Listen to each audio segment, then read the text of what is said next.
الحمد لله والصلاة والسلام على رسول الله.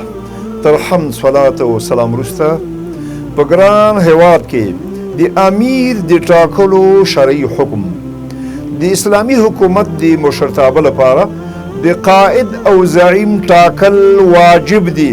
په دې هکله د اسلامي امت ټولې ډلې متفق دي.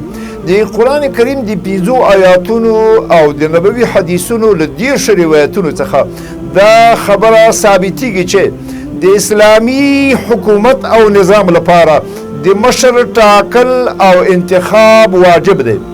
علامه علاءالدین حسبکی رحمه الله داسې لیکلی دي: د عادل حکمران ټاکل د دین اهمه فریضه ده.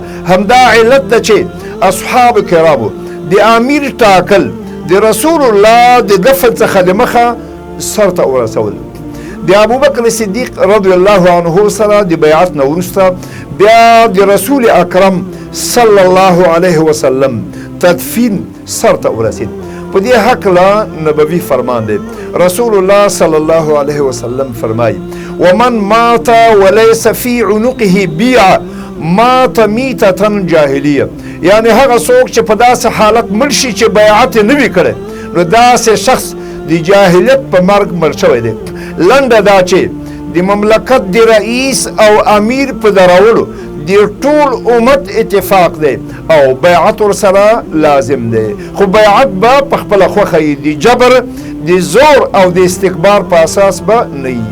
سبحانك اللهم وبحمدك أشهد أن لا إله إلا أنت أستغفرك وأتوب إليك.